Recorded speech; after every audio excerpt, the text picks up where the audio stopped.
Hi YouTube, how are you guys doing today? So today I'm going to be talking about a topic that actually came up ironically on my TikTok. If you didn't know, I do have a TikTok and I do post some like short cancer related type little videos and some other funny little things. But anyway, somebody wrote a comment about how scared they were to end treatment and that they felt kind of weird about that. And so I wanted to make this video to talk about, I'm scared about ending treatment and what can I do about it and is this normal? First of all, this feeling is totally normal and I experienced this feeling a lot after the first round of chemotherapy when I first thought I was done and over.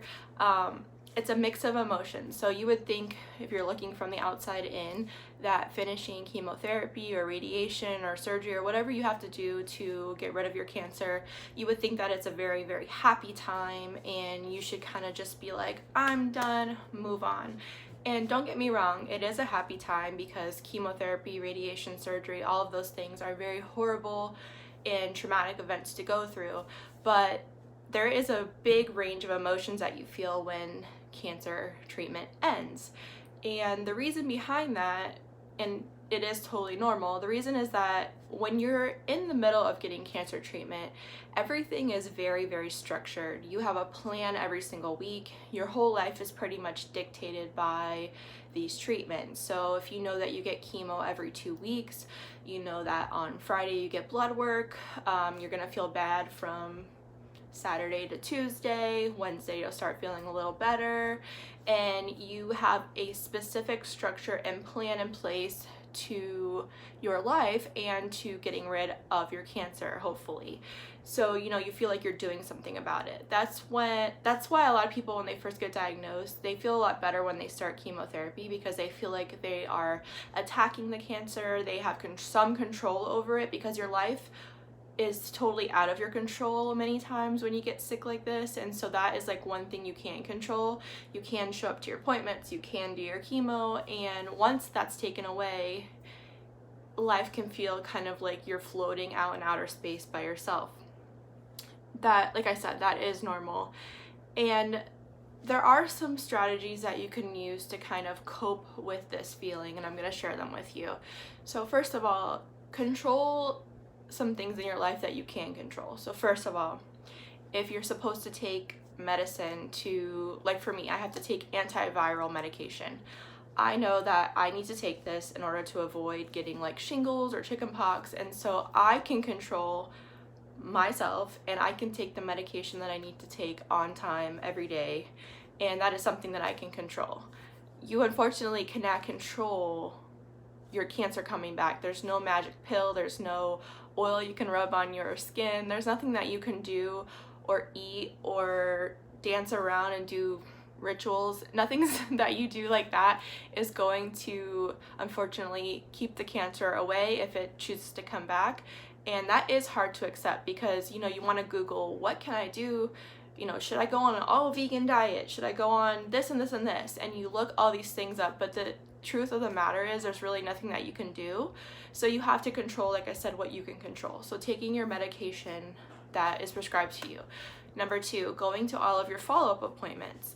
It's so much easier to go through life and pretend like nothing bad happens or nothing bad has happened to you, but that's avoidance and it's not confronting the actual issue. So I know some people, they will like cancel their appointments, pretend like it never happened, stop taking their medication. You don't want to do that. You want to actually, like I said, control what you can control. Going to follow-up appointments is very important. Going to your scans is very important. Like for me, I have to get my vaccinations. I had to schedule that. Do I want to go and get 8 shots? No, but I know that it's a next step and something that I need to do to heal. And like I said, something that I can control. So making sure that you do that. Number 3 is if you feel like something is off, please, I'm one of those people, I hate annoying people. I feel like, am I bothering you to ask a question? I am one of those people, so I understand the feeling behind this, but if you feel like something is off, you need to write your doctor. if you feel like, truly, if you feel like, okay, maybe my cancer has returned or I'm not feeling right, you need to go to the doctor, because you're not being dumb, you're not being annoying, you are being an advocate for your own health, and it's better to know and to start confronting the problem than to put it off. I know that it's scary, and I know that, you know, all of us feel like the cancer has returned, even on small days. Like sometimes I get bad back pains and I'm like, oh, the cancer probably spread to my bones, you know, and you have like those days where you just feel like it's back for no particular reason, or just little things. And if I truly felt like something was wrong, I would go to my oncologist and talk with him and ask for a scan or do something like that, because it could, you know, reconfirm that you're okay, or if there is a problem, you can start, like I said, confronting it at that point. Another thing is you want to reach out to people who understand what you're going through. So if you're not friends with anyone who has had cancer, go on Instagram, connect with people, look on Facebook for a group that is like your same type of cancer.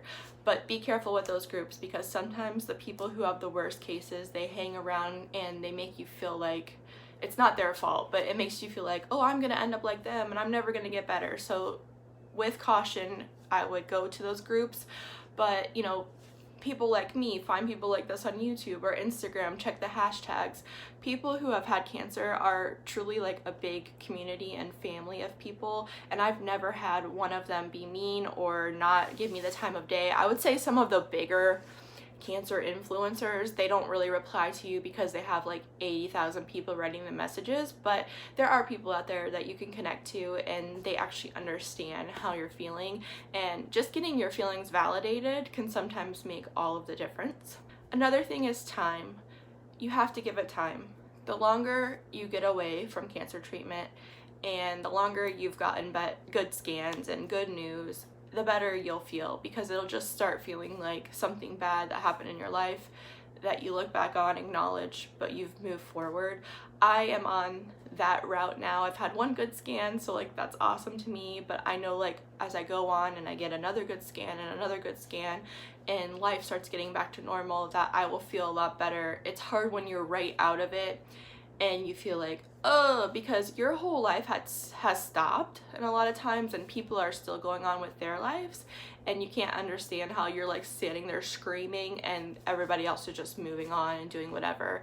And don't feel like you have to stop talking about what you've experienced just because you're done with treatment. A lot of people will feel like, oh, you're better now, and you're like, not really, I'm not really better, because you're still dealing with like mental side effects, PTSD, physical side effects, and it's okay to still talk about it.